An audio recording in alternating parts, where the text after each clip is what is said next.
From Pacifica, this is Democracy Now! There's an ongoing criminal investigation about the stealing of and the dissemination of sensitive and classified information. This disclosure is not just an attack on America's foreign policy interests. It is an attack on the international community. The Obama administration scrambling to contain the global fallout from the release of a massive trove of secret diplomatic cables by WikiLeaks. In a Democracy Now! Broadcast exclusive, we'll speak with world-renowned linguist, political thinker Noam Chomsky. 40 years ago, he helped Daniel Ellsberg release the Pentagon Papers, the secret history of U.S. involvement in Vietnam. But first, we'll speak with David Lee in London. He's the investigations editor at The Guardian, one of the newspapers to receive the secret documents in advance. All that and more coming up. Welcome to Democracy Now!, democracynow.org, The War and Peace Report. I'm Amy Goodman.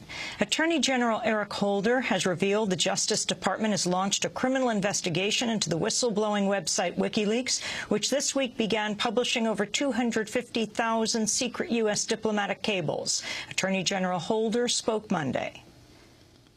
Members of the administration, I condemn the action that WikiLeaks has taken. It puts at risk our national security, but in a more concrete way. It puts at risk individuals who are serving this country in a variety of capacities, either as diplomats, as intelligence assets. It puts at risk the relationships that we have with important allies around the world. We have an active, ongoing criminal investigation with regard to this matter.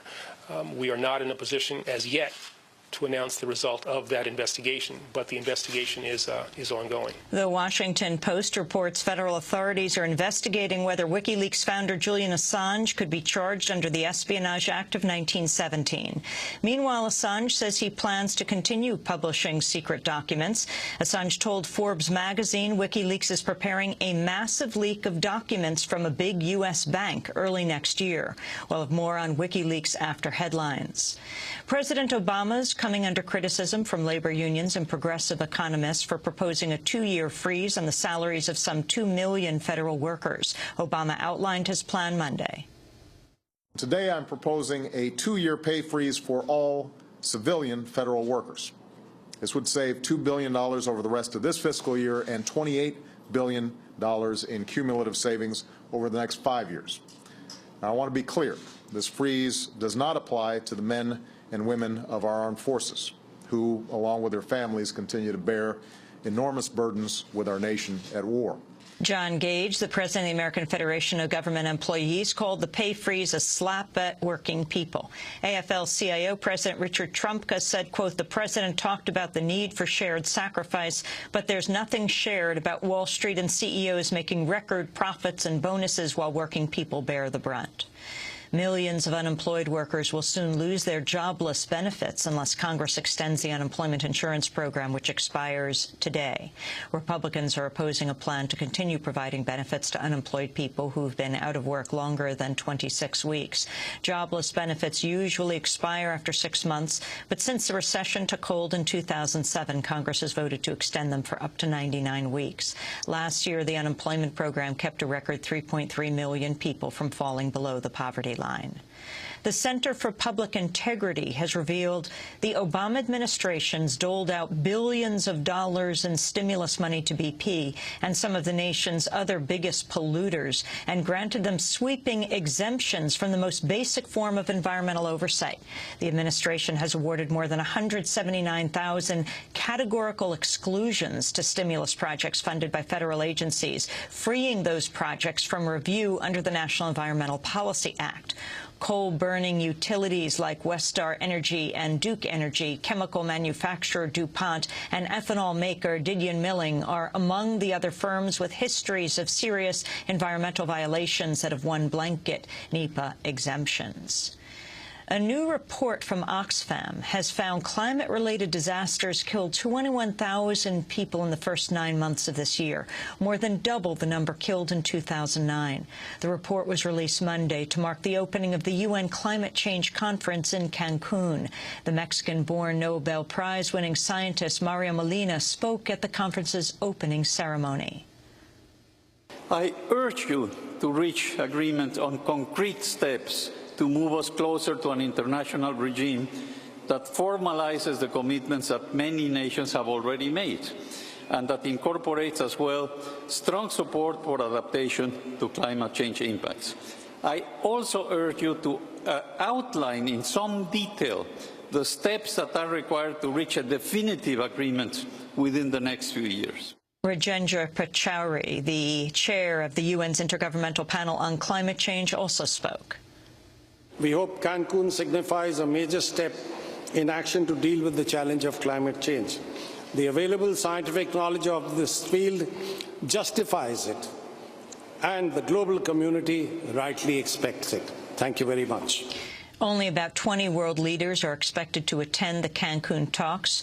President Obama, British Prime Minister James Cameron, and most of other leaders from the world's wealthiest nations have no plans to attend. This is Mexico's Foreign Minister, Patricia Espinosa. El cambio climático tiene costos altísimos para mi país, México. Climate change has a very high cost for my country, Mexico. Like many of your countries, it is highly vulnerable to the effects of this phenomenon. The key to the success of these negotiations is to consolidate the legitimate individual interests and unite efforts in order to leave an important collective mark. It means that all countries should have access to sustained development that benefits our generation and those that follow. Again, President Obama and British Prime Minister David Cameron are among those who will not be coming to the UN Cancun Climate Change Conference. Democracy Now! Will be there throughout next week, broadcasting daily our global news hour. Greenpeace has filed a federal lawsuit against Dow Chemical and Sasol North America for engaging in corporate espionage. Also named in the suit are the public relations firms Denson-Hull Resources and Ketchum, and the now-defunct firm Beckett Brown International.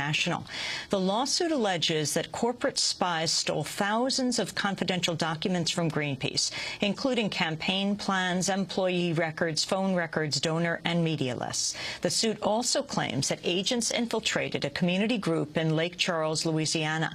The spy operation was first exposed by investigative journalist Jim Ridgway of Mother Jones magazine.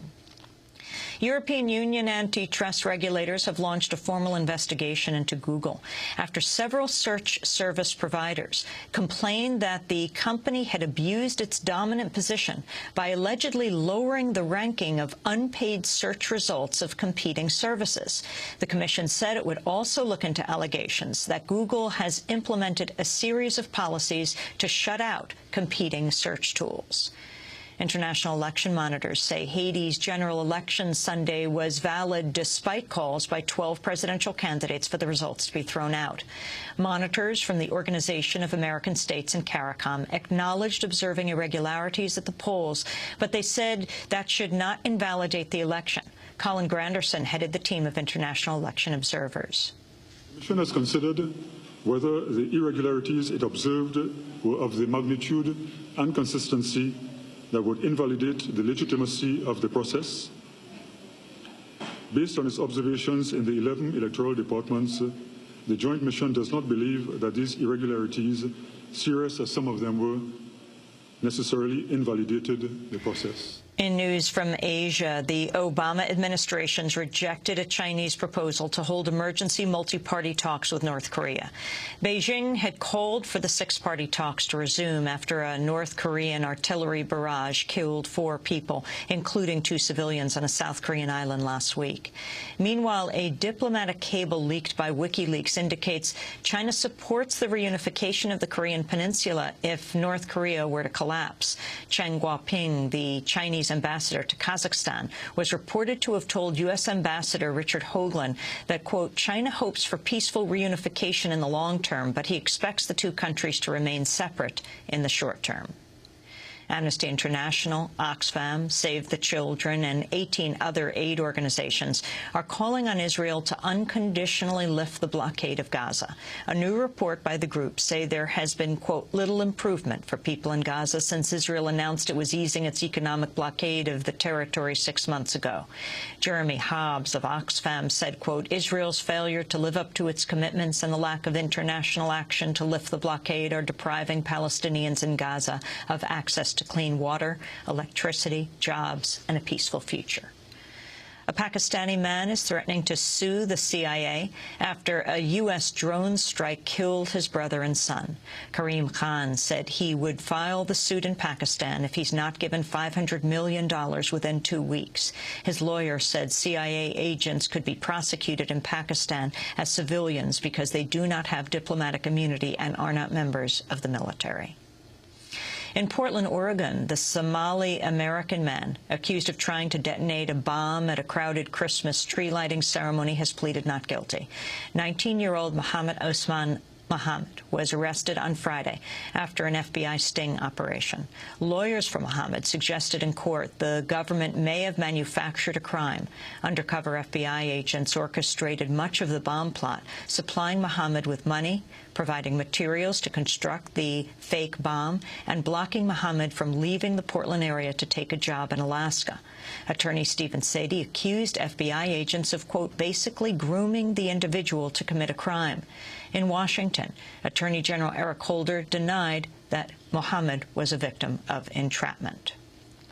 And the Pentagon scheduled to release the findings today of a 10-month study on the impact of lifting the Don't Ask, Don't Tell policy that bars gay men and lesbians from openly serving in the military. The study includes a poll of some 115,000 troops and 44,200 military spouses. Officials familiar with the study's results have said a clear majority of respondents don't care if gay men and lesbians serve openly, with 70% predicting that lifting the ban would have positive, mixed, or no results. The survey is based on responses to more than 500,000 questionnaires distributed last summer. And those are some of the headlines. This is Democracy Now!, democracynow.org, The War and Peace Report. I'm Amy Goodman.